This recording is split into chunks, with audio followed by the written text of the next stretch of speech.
things began economically to be much better under fascism. Herta tells the story of she had a dear friend, a little girl, but then suddenly was told she can't play with her any longer. Why? Because this girl is Jewish. And then what it was like, for Herta and her family to be on the German side of being bombed by the Allies, and the incredible privations that she endured, just as an innocent child. Sure.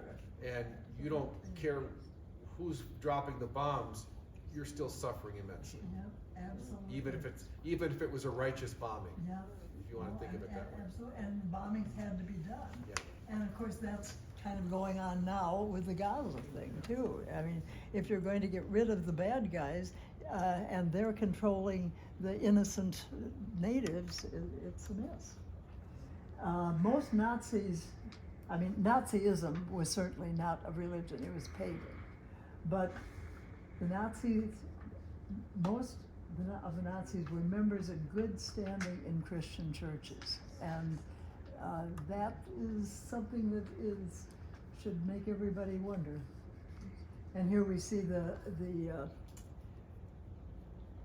Jews, like all German citizens, were required to carry identity cards, but the cards were stamped with a large letter J in bright red, and this allowed the police to easily identify them, and the Jews were being rounded up. Identify, isolate, and exterminate was the Nazis' plan. Here we see the Nazis going in, beginning of World War II, 1939, September. Jews were first identified, then isolated, and finally exterminated. You see the yellow stars on these people being dragged out of town. And there were rescuers. There were Germans and other Europeans who definitely tried to help. The place in Israel that monitors all this stuff, they've found the names of 26,000 Christian people, these people who were living in these countries and who rescued Jews. Andre Trachme and the Children of Le Chambon. That's a wonderful film. I have a copy of it, and they took people into this whole town, and all the Catholics and the Protestants, everybody got together and rescued thousands of Jews in France, in Le Chambon. And of course, Miep Gies was the woman who rescued Anne Frank's family, and Corrie ten Boom, we all know her story. Irena Sendler was a Polish woman who rescued all kinds of Jewish people. And the Schindler faculty. Schindler was one of these bad guys who did some good things. He was pretty selfish and did all kinds of crazy things. Actually, I knew a guy who worked in Washington years later who was from the family that worked with the Schindlers. It was with the family that he rescued, and the father in that family was one of his helpers at the factory. And then Schindler, after the war, was such a drinker that he was a real mess. And he would come to Washington every summer and visit this family who had come to the States. I mean, they were among the Jews who he had rescued. And this guy said it was his job to go after school to go to the local bar and drag Schindler home for dinner because he was too drunk to be on his own. But anyway, there's lots of interesting stories. And of course, after the war, there's all these refugees. There were 500,000 Palestinian refugees trying to make their place in Israel after the war, but there's 850,000 Jewish refugees. So there were, at the time of the birth of the state of Israel, there's plenty of refugees, Jewish refugees who need a home. And here's the United Nations partition plan. You can see they were planning to give away quite a bit of the land of Israel. And of course that map changes by the Six-Day War. Israel has been a state for about almost 20 years. And the Jordanians were kind of tired of trying to run that West Bank area. And then again, we see the little yellow strip down there at the bottom of where Gaza is, and that's the big problem today. And Israel after the Six-Day War, again, we've still got the little strip down there, part of it owned by the Egyptians and part by the Israelis. The peace treaty with Egypt and Sinai, the redevelopment between 1980 and 82. By April of 82, Israel completed the evacuation of its military forces and installations as well as civilian settlements from the Sinai Peninsula, handed over sovereignty to Egypt, that lower part, and withdrew to the international border. So Gaza, at that point, was supposed to be part of Israel, but they actually gave it to the Palestinian. This is pretty close to the end now. Anyway, here's the Gaza Strip. And in 2005, 21 Israeli settlements in the Gaza Strip were unilaterally dismantled, and Israeli settlers and the army evacuated from the inside of the Gaza Strip. That's 2005. The eviction and the dismantlement of the 4 settlements in the northern West Bank was complete 10 days later. And that meant the Israelis made their people move out in 20 years ago. 8,000 Jewish settlers from the 21 settlements in Gaza were relocated, and the Palestinians were allowed to have their own little spot there. So what happened in the 2014 Gaza war? Hamas abducted and murdered 3 Israeli teenagers in 2014. Then 2 Israelis kidnapped 1 Palestinian and murdered him in retaliation, and mass demonstrations broke out on both sides. And there's sin in everybody's camp. But we're talking about what's happened now in 2023.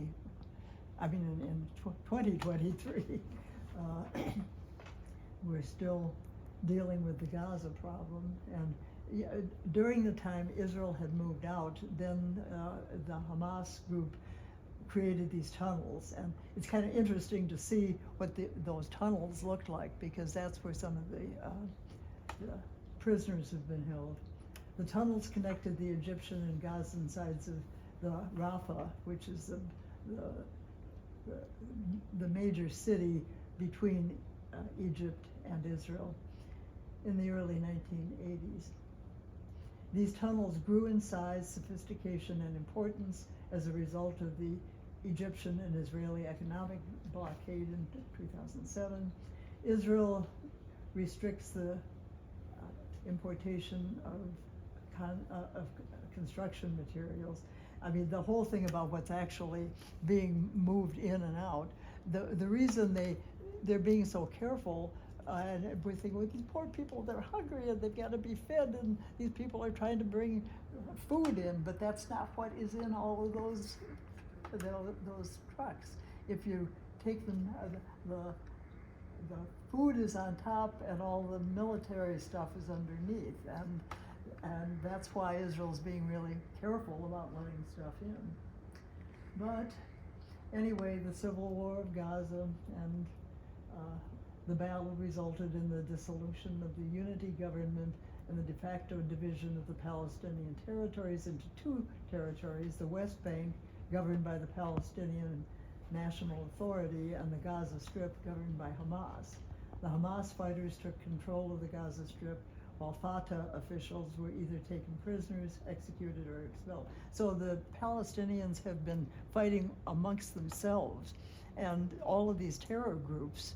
I mean, it's like gangs, in America, but you get one gang together and they want to get rid of the other gangs. And Israel knows that the Palestinians do not have enough unity to run anything. They gave up Gaza, and this is what's happened. It was ruled by people who were not helping the local people. They were just, digging these tunnels and preparing for a war. And this is just a quick rundown of Minneapolis and anti-Semitism. Hitler's American friends, the Third Reich supporters in the United States, are really active after World War I. Minnesota Territory was formalized in 1849, and St. Paul was named as its capital. St. Paul was incorporated as a city in 1854. 1858, Minnesota was admitted as the 32nd state of the Union, with St. Paul becoming the capital. Here's the first capital over in St. Paul. St. Paul State Capitol was completed in 1853, seat of the seat of Minnesota Territory, and early state government till it burned down in 81. And in the 30s, we see this whole thing coming from the beginning of the Nazi era in Germany. People became very enthusiastic about fighting back. And many Americans thought that the Germans hadn't been treated well, and then this whole thing with the eugenics in the 30s, and there were many doctors at the University of Minnesota. My mother worked as a secretary at the University of Minnesota in the 20s, and she worked with one of these doctors who was involved in the eugenics movement, and that was really frightening. When I was in grade school, I can remember my mother quoting this guy and thinking, well, he said that the Nazis weren't so bad. You know, we're looking at, I was in kindergarten in 41 anyway, but yeah, I mean, and you look at these people now and you think, what the heck?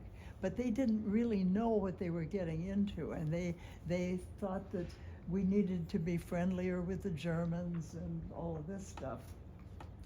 And then let's just look at a few facts here. Joanne, we're probably gonna have to wrap up soon, I know staff have meetings This to is get about the to. last, yeah. Okay. St. Paul was settled before Minneapolis. Both the non-Jews and the Jews from Western Europe settled in St. Paul. Minneapolis was settled a bit later, and mainly by Anglo-Saxons from the East Coast. The main Jewish immigrant group settled in Minneapolis in the mid-1880s, came from Eastern Europe and were poorer and less assimilated. The established German Jewish community feared that the foreign dress and customs of the Eastern Europeans would cause them some backlash. So the Silver Shirts were one of the nasty groups that admired the Nazis, had 800 members in Minneapolis. New developers, developers in new areas like Edina refused to sell to Jews. And Jews were excluded from many resorts, Toastmasters, even the AAA in Minneapolis refused Jewish members. The AAA, because they had a golf course and they didn't want Jews playing golf. And the quotas existed for the number of Jews admitted to the University of Minnesota and most Minnesota. This guy, Dudley Pelley, was head of the Silver Shirts, and they were all reading the Protocols of the Elders of Zion. Charles Fremont, he's the main professor at the University of Minnesota, a medical professor, and he was kind of a nutty guy. He built himself a tree house out by Minnehaha Falls. That's now where Casey and her family. Yeah. It looks much better now. And then the First Baptist Church downtown, the pastor was William Bell Riley, and in 1930 he wrote this quote and sent it around. Behind the scenes of the world events, there is an international operation of Jewish communist conspiracy. These plotters seek to manipulate world affairs in order to bring wealth and power to themselves and chaos and poverty to the Gentile masses. So even the Protestants weren't so hot in Minneapolis. And this was River Lake Gospel Tabernacle. They were very anti-Semitic. There was a whole bunch of stuff that goes with that. And then this guy was a journalist from out of state who came to Minneapolis to visit and wrote the famous article, The Curious Twin. it established an enduring impression of Minneapolis as the capital of anti-Semitism in mid-20th century. When I was in high school and checking out want ads in the Minneapolis paper looking for summer jobs in the 50s, I often saw ads that said Gentiles only may apply. And with renting houses, that was common. I've seen, want ads all over the place. Oh yeah, Gentiles only. So that's into the 50s. And Mount Sinai Hospital was built in 1951 by members of the Jewish community. The reason they had to have a Jewish hospital was because Jewish doctors in Minneapolis could not send their patients to local hospitals unless they had a Gentile partner. And the opening of this hospital they had a big grand opening, and Governor Youngdahl and Charles Mayo from Mayo Clinic, Dr. Wangenstein from the University of Minnesota spoke, and they were all really opposed to this anti-Semitism, and their presence showed a better day for the future. And Hubert Humphrey was the mayor of Minneapolis at that time, and see the picture of Christians only, Jews not wanted. Those were all over camping grounds in Minnesota during those years. And Humphrey really worked at bringing Jews into his government. And so things were looking better through the 50s, 60s. There were problems. But then there was last October, and we'll end with this. In October of 2023, that opened up an anti-Semitic rerun, and that's why we need to know this story. So again, the question, who killed Jesus? The Jews didn't kill Jesus. Jesus gave his life for all of us. And so, remembering the past and shaping the future. Thanks for your attention.